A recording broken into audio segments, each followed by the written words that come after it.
कई घटनाक्रम पिछले 10 से 12 घंटे में घटे हैं। पहला तो ये कि अमेरिका इतना बौखलाया हुआ है कि उसने इजराइल के अंदर गुपचुप तरीके से अपने कई प्लेन, खासकर वो प्लेन जिनके जरिए युद्ध लड़ा जाता है, वो उतार दिए। इसकी जैसे ही रिपोर्ट सामने आई वैसे ही ईरान ने एक नया ऐलान किया। उस ऐलान के साथ क्या वाकई ईरान की जनता तैयार है, वो भी तस्वीर दिखाऊंगा।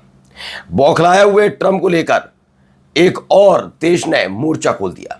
इस देश को दुनिया में जन्नत कहा जाता है। ये कौन सा देश है जिसने इस बार अमेरिका के खिलाफ मोर्चा खोला है, ईरान के साथ खड़ा नजर आया?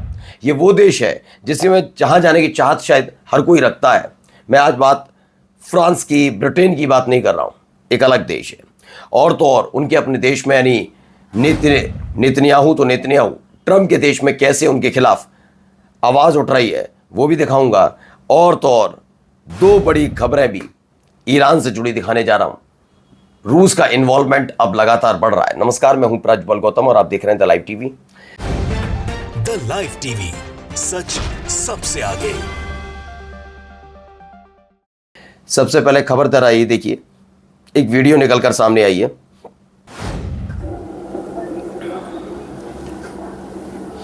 यहां आपको बड़े बड़े प्लेन्स नजर आ रहे होंगे। किसी ने गुपचुप तरीके से वीडियो सार्वजनिक कर दी। लगा था कि कुछ होगा नहीं, किसी को पता चलेगा नहीं। ट्रंप कह रहा है ना, सीज फायर हो गया, लंबे समय तक सीज फायर। अपनी बचे कुछ मिसाइलों को भी खत्म करने की तैयारी में जुटा है क्या अमेरिका?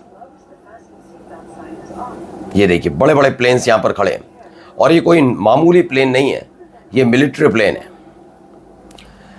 दरअसल खबर निकल कर आई है, ये रिसेंट वीडियो है बेन गुरियन एयरपोर्ट यानी कि इजराइल से, जहां पर बेन गुरियन एयरपोर्ट पर अमेरिका की KC-135 रिफ्यूलिंग एयरक्राफ्ट, वही UC-135 एयरक्राफ्ट आपको याद होगा हमने दिखाया था, जिन्हें सऊदी अरब में पहले वहीं पर खड़े थे मिलिट्री बेस पर अमेरिका के, जिसमें से 5 मारे गए, उसके बाद 3 और मारे गए।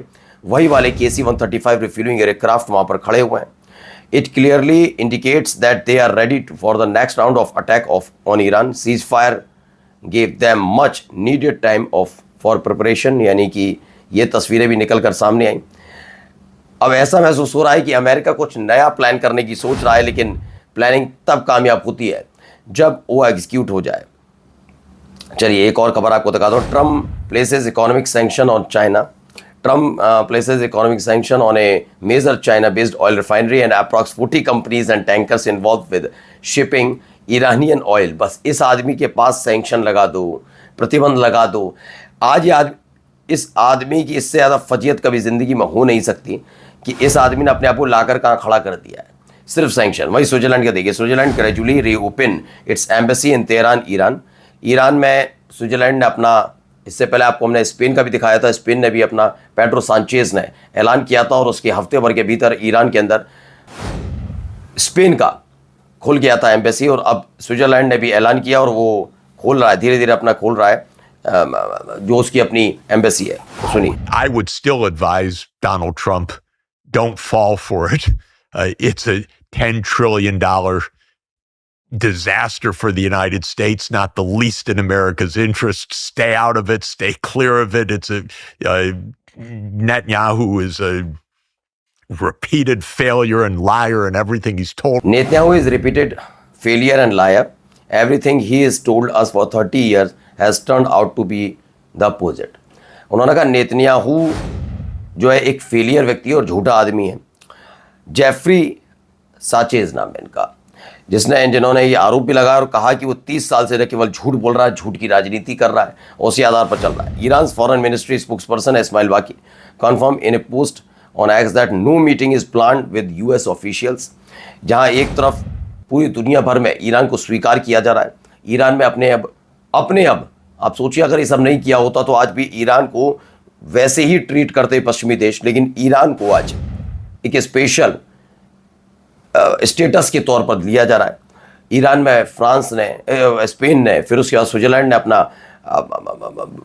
दूतावास खोल रहे हैं। दूसरी तरफ लताड़ पड़ रही है अमेरिका को। अमेरिका इस्माइल जो बाकी हैं, पकाई हैं। उन्होंने मना कर दिया कि भाई हम कोई प्लानिंग नहीं कर रहे कि किसी भी तरह की मीटिंग होगी, जो एक तरफ मीटिंग की बात हो रही है और दूसरी तरफ तैयारी हो रही है हमला करने की, और ये हर कोई जानता है। अमेरिका की रणनीति यही थी कि हमला करने के लिए नया प्लान हो जाती है। ईरान में क्या हो रहा है?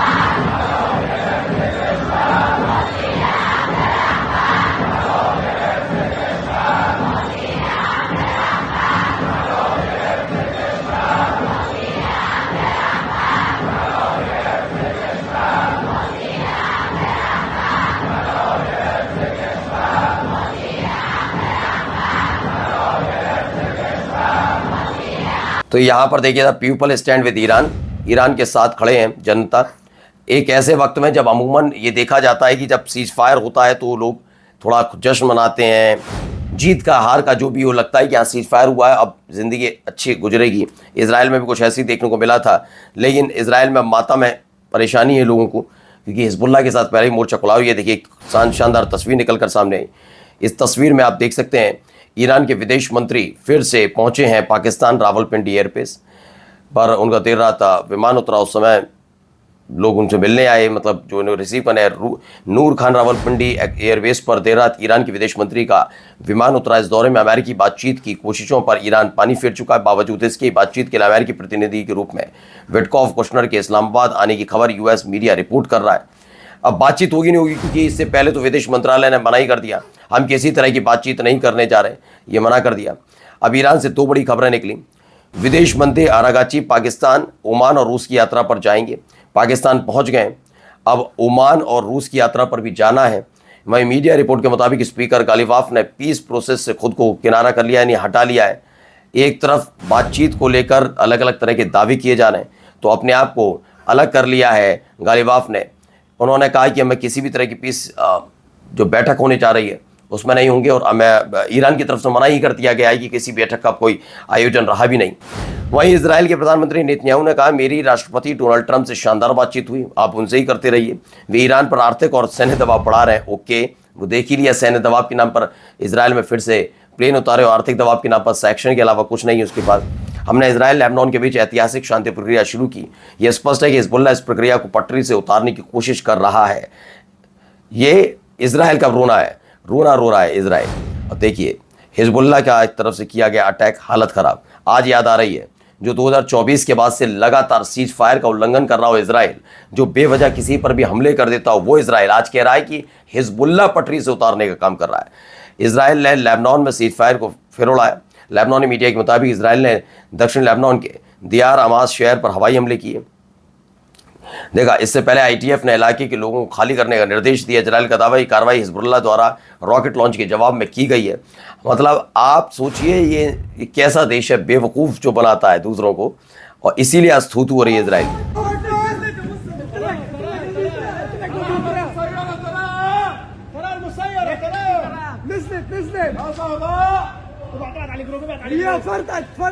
ये ली थी। तो दक्षिणी लेबनान में टायरे में क्या हुआ, रेजिस्टेंट फाइटर्स हैं यानी कि हिजबुल्ला के लड़ाके हैं, उन्होंने एक इजराइल के ड्रोन को मार गिराया, आसमान में मार गिराया, और कोई बहुत बड़ी भारी भरकम मिसाइल के जरिए नहीं, ऐसे ही नॉर्मल उसी मिसाइल को दागा और सब कुछ धुआं धुआं हो गया। नमस्कार।